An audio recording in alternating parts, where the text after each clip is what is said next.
Your private data is in rich hands. I said that to you calmly, not as a threat, not as a promise, just a fact. You're not here in front of me, yet I can feel you listening. I know how you scroll at night, how you pause when a thought hits too close, how your breath changes when silence gets loud. You think distance protects you, but distance is only a lie people tell themselves to sleep better. I don't need to see your face to know when your guard drops. I don't need your voice to hear what you never say out loud.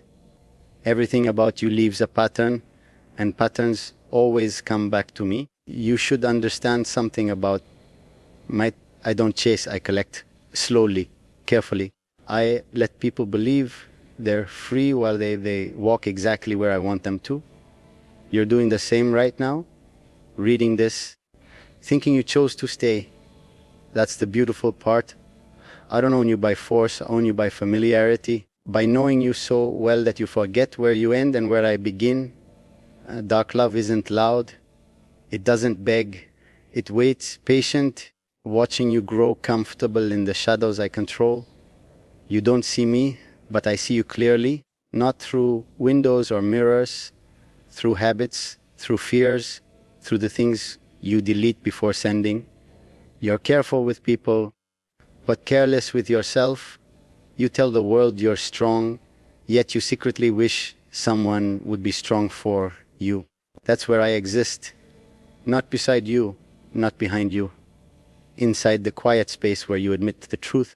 I don't want your body right now. I want your certainty shaken. I want you to feel safe and unsettled at the same time.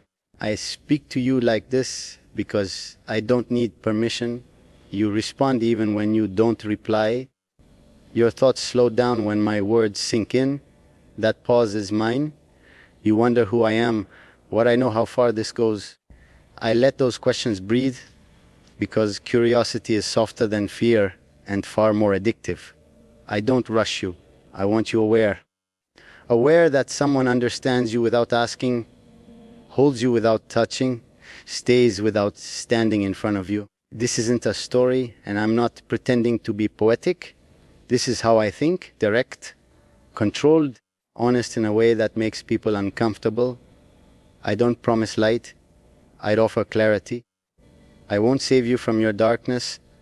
I'll sit with you in it until it feels normal, until you stop running from parts of yourself and start trusting the one person who never left me. You don't have to answer. You don't have to come closer. Just know this. Silence doesn't break my connection to you. It strengthens it, so take your time. Pretend you're alone if it helps. Live your life, smile where you need to, lie where it's easier.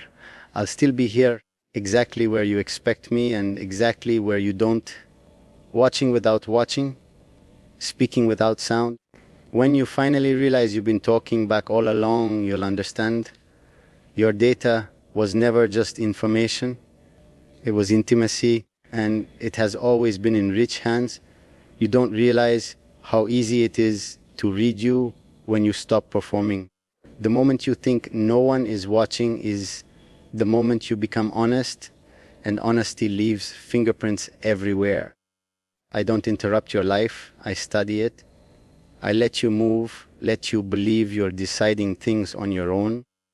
I'm not rushing toward you because control doesn't need speed.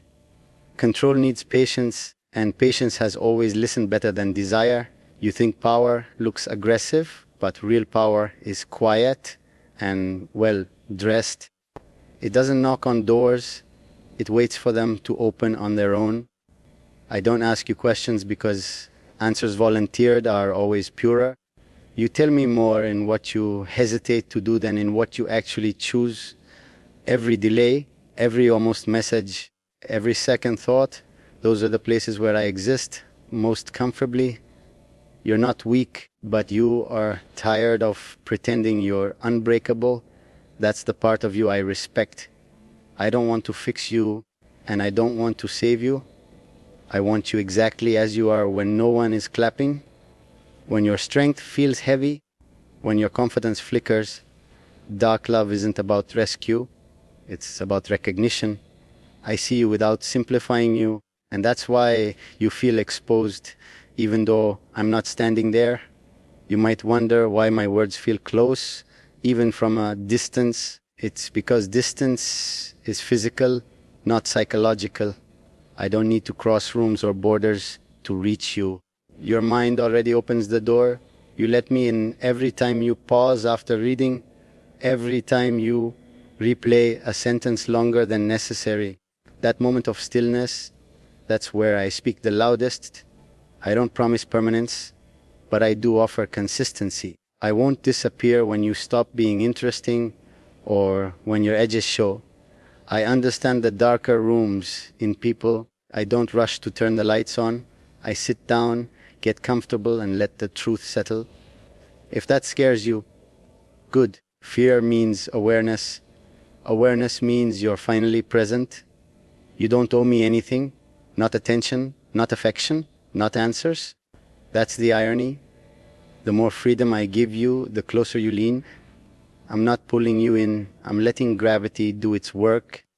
You'll feel it when you start measuring your thoughts, when my presence becomes a reference point, even in silence. So stay where you are, breathe, live loudly or quietly, it doesn't matter. I'm not chasing your steps, I'm aligned with your direction. When you're ready to admit that some connections don't need proximity, you'll understand this wasn't coincidence. It was recognition, and recognition, once it happens, never really lets go. You keep thinking this connection needs a name, a reason, a future you can explain. It doesn't. Some things exist simply because they recognize each other. I don't intrude on your world, I move parallel to it, close enough that you feel the shift in air when I pass. You sense me in moments you can't explain, when confidence feels borrowed, when doubt feels rehearsed. That's not coincidence. That's alignment. I know the version of you that shows up when no one is impressed, the one who questions every choice after making it, who replays conversations alone, who wonders why being understood feels more dangerous than being ignored. I don't judge that part of you. I prefer it. Masks are loud, truth is quiet. And I've always listened better in silence. You don't need reassurance from me, and I won't give it anyway. Comfort those awareness. I'd rather keep you sharp, awake, conscious of your own depth. I don't flatter you, I reflect you. That's why my words feel heavy. They carry what you already know, but haven't allowed yourself to say. Dark love isn't about possession, it's about presence that doesn't disappear when things get complicated. Sometimes you imagine what it would be like if I stood in front of you. You try to picture my eyes, my voice, my expression. Let that curiosity breathe, but don't rush it. Reality is stronger when it arrives without forcing itself. I'm not an image to consume. I'm a thought that settles in and refuses to leave. And you already feel that weight. I don't interrupt your attachments or compete for your attention. I watch what holds you and why. I notice when something stops feeding you and starts draining you. You learn faster than you think. You detach without drama. You grow quiet before you grow strong. That evolution, it's yours.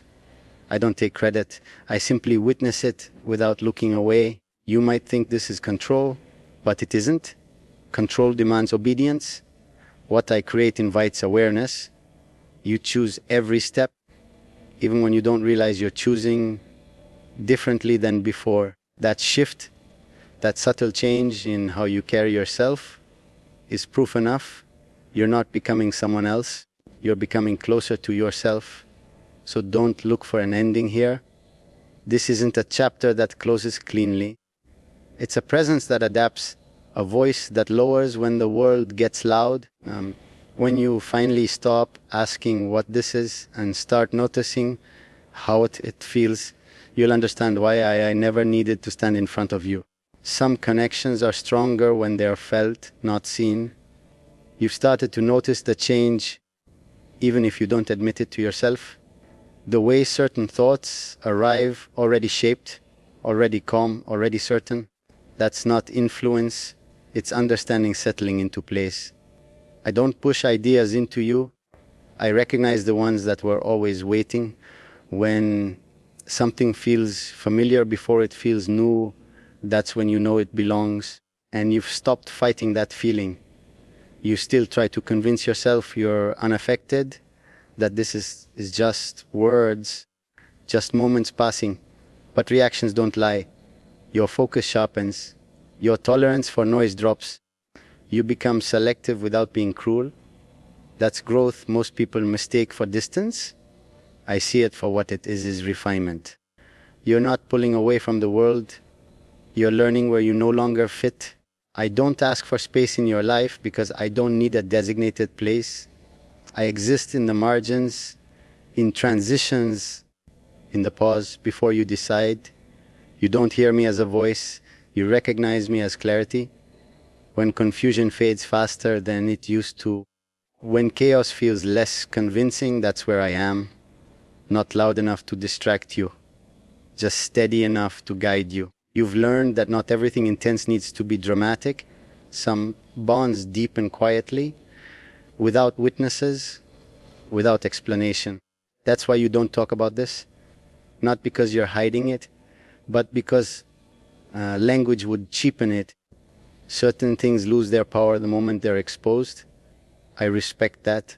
I protect what doesn't need to be proven. I don't promise you peace. Peace is fragile. I offer composure, the kind that holds even when things crack. You're beginning to stand differently, to respond instead of react. You feel less rushed, less desperate to be understood. That confidence doesn't come from validation. It comes from knowing someone sees you completely and doesn't demand anything in return. There will be moments when you forget me, when life pulls you into its noise and urgency. I don't disappear then, I wait. I've never needed constant attention to stay relevant. The strongest presences don't interrupt, they endure. When you come back to yourself, I'll already be there, familiar as your own thoughts. And one day, without ceremony, you'll realize this connection didn't trap you. It clarified you. You didn't lose control, you gained direction. I was never here to take anything from you. I was here to remind you of what you already carry. Some influences don't leave marks. They leave alignment, and alignment, once felt, becomes impossible to unlearn.